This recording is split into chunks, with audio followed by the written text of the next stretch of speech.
Chapter 11. Help and Healing with the God Worshippers. Down the stairs they went, and out the front gate. Then pausing and turning around while she walked a few steps backward, the mother called softly, "Come, Kaler, come on. We're going back. Come down the steps and through the gate. Come, Kaler, come." By doing this, she was sure that the baby spirit would not remain in the house of sickness. And there is no telling what awful thing might happen if the baby spirit were left behind. But after repeating these words, she felt quite safe and sound, and followed old Grandma in single file along the little jungle trail homeward. The longer they walked, the more they talked. The more they talked, the more excited they became over the whole morning's adventure. So when they reached the village, they soon had an eager crowd around them as they told of the tall, white God worshipper, his wife and the Karen nurse, and all the wonderful things that they had seen that day. They told about the grinning grandpa who had his tooth pulled, of the girl who had sore eyes, of the medicine with the rabbit brand on it, and of the funny ways the white people had, ending up with imagine bathing a sick baby. The village folks laughed and thought that this was the queerest thing they had ever heard of. But in the crowd was another old grandma, old and wrinkled.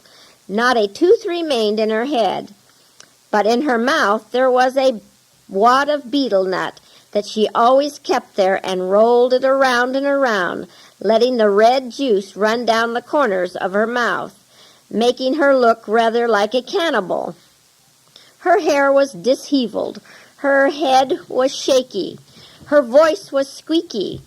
She had listened intently to all that had been said, but now she made her way into the crowd, and standing right in front of Clever Queen's mother, put her finger up in a warning manner and said, "You'd better be careful. You better be careful. I tell you, those white people are Dakatars. I know.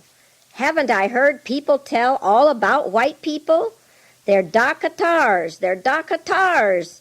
That's what they are, and someday they will eat you up." "Oh, now, old Grandma, don't say that," began the mother. But the old grandma angrily went on. "Don't I know? Haven't I heard? I tell you they are Dakatars, and someday they will eat you." "But, old Grandma, they were as kind could be. Huh, of course. Don't we put salt near the animal traps? Don't we sprinkle rice near the bird traps? Don't we put bait on the fish hooks?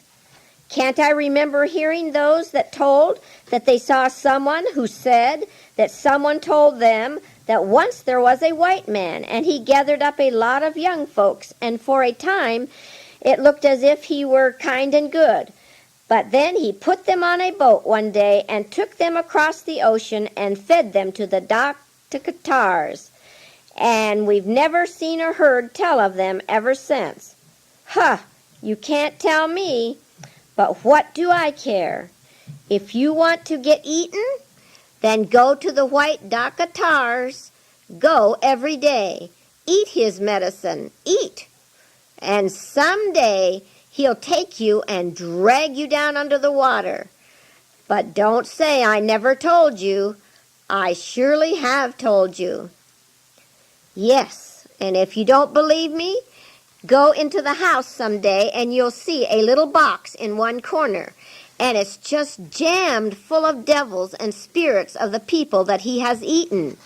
And he can make them sing or play the band or laugh or do anything he wants them to do. But what's the good of talking to this younger generation? You want to get eaten. Well then, go. Go to your white Dakatar. But don't say I haven't told you." The old grandma looked around on the crowd and, seeing fear on every face, was well satisfied with her speech. Having spoken, she hobbled away, muttering to herself, "Let them go to the Dakatar. Of course they'll go, but haven't I told them anyway?" The poor mother's joy was gone. Was this indeed a trap the white god-worshipper was laying to catch her and her little clever queen? "Oh, Grandma," she said, "what shall I do? What shall I do?" "But the chicken bones never fail. We will go again tomorrow. We will go. We've tried everything else.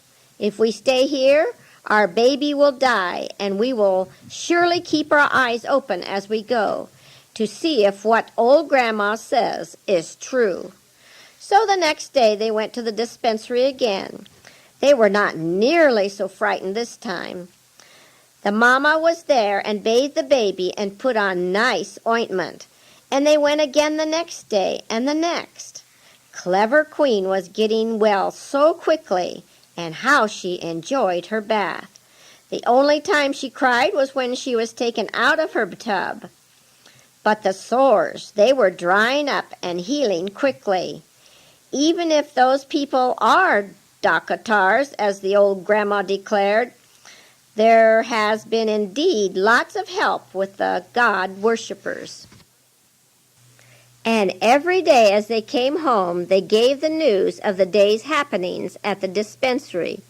They told of the sick people helped, and of the kind words spoken, and every day others in the village, hearing the wonderful things they told, joined the little group that went down the jungle trail towards the mission station. The things that paralyzed with fear the first day soon became commonplace, but each day revealed some new kind of wonder. Clever Queen's mother became so fearless that one day she followed the nurse to get water. The next moment I heard a shout, "Ah, Milay," which is a Burmese exclamation meaning, "Oh, Mother!" And running to the room where the sink was, I found her transfixed in front of the faucet. "Where did the water come from?" she gasped. "And where has it gone?"